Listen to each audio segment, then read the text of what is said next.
Retour sur le plateau de Télé Plus après la Duchesse. Les émotions de la Duchesse qui est revenue à Rapid H de l'écurie Vikings Revenge. Troisième, le 4 Bacchus. Et quatrième, le 1 Selukwe. Veuillez noter qu'il y avait une enquête et aussi une objection du jockey Valdo Santana arrivé second contre le gagnant Rapid H. Et cette objection n'a pas été retenue. Donc Rapid H s'impose et remporte la Duchesse. Donovan Mansour qui a expliqué dans son interview d'après-course Patrice que le cheval était encore green. Il a eu beaucoup peur de la foule dans la ligne droite, raison pour laquelle il a beaucoup penché à l'intérieur. Mais quand même, ce Rapidash est un très bon cheval. Vikings Revenge a aussi fait une belle course. Les commissaires ont eu 2 enquêtes à mener aujourd'hui pour 2 raisons différentes.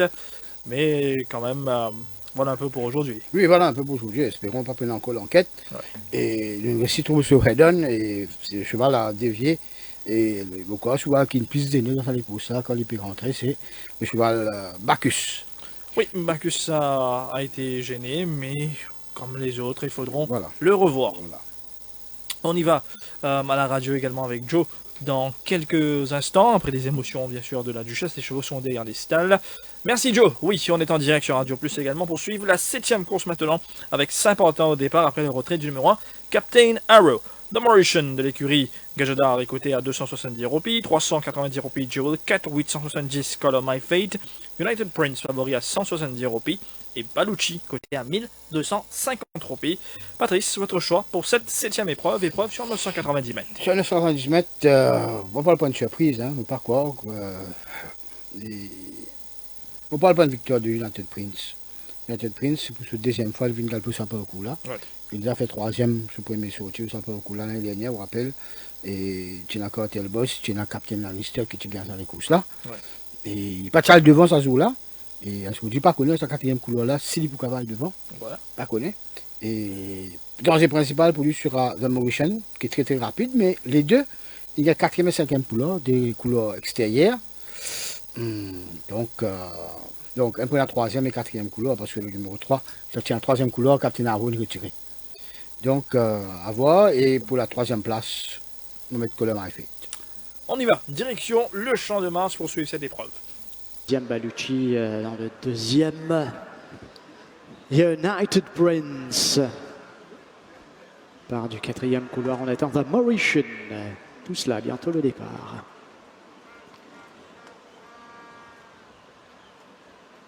C'est parti pour cette 7ème épreuve, 990 mètres à parcourir. Alors avec Jewel Cat et The Mauritian qui luttent pour le commandement. Jewel Cat qui a l'avantage sur The Mauritian. United Prince, Color My Fate sont en épaisseur et Baluchi sur les barres à 650 mètres de l'arrivée. Avec Jewel Cat, Roberto Pérez devant The Mauritian, Raymond Danielson. Color My Fate, l'apprenti Colou. United Prince évolue à l'extérieur. Toujours de Baluchi à la rue du gouvernement. 400 mètres à parcourir maintenant avec toujours Jewel Cat, The Mauritian qui va essayer de déborder Jewel Cat, Color My Fate, United Prince le favori, lancé complètement à l'extérieur maintenant en pleine ligne droite avec The Mauritian sous la montre de Raymond Danielson qui va essayer de partir. United Prince tente de revenir complètement à l'extérieur, The Mauritian à l'intérieur, Jewel Cat, The Mauritian s'accroche face à United Prince qui termine de plus en plus fort. The Mauritian, United Prince ou The Mauritian. Entre United Prince et The Mauritian, arrivée pointue, puisque United Prince est revenu à l'extérieur. On va vous confirmer tout ça à la photo. Est-ce que The Mauritian a tenu bon? United Prince est venu le chercher. Les préposés à la photo finish qui vont nous livrer le verdict, c'est le numéro 5, United Prince, à la photo qui est venu chercher The Mauritian.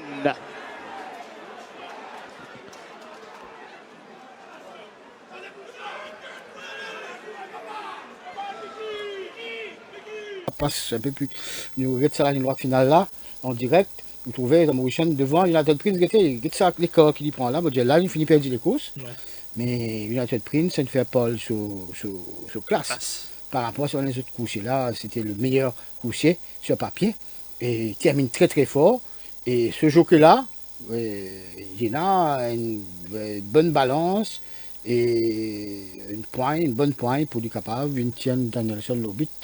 Oui. Un joker à suivre. Bravo, Giovanni Santos. Son Donc, premier la monte en plus. première montre. Nous pardonne-lui parce que peut-être il n'est pas trop de la piste, ça l'école, il me prend là, mais Ouais. ce premier la monte, sur la ligne droite surtout, 100 derniers mètres, super. Donc, belle victoire. Belle victoire, Joe, de United Prince qui s'impose dans cette 7e course. Absolument. Absolument. United Prince, Giovanni Santos pour revenir Giovanni, oui, Giovanni et Joe. Giovanni Santos nous dit cause de ça, juste avant qu'il nous prenne l'antenne, Patrice.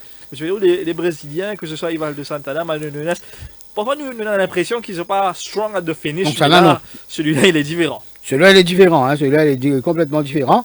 Et il peut encore connaître la piste là bien. Quand il connaît la piste là bien, Vicky, oui, il déniche encore un très bon jockey là. Hein. Oui, un bon jockey du Brésil. Oui.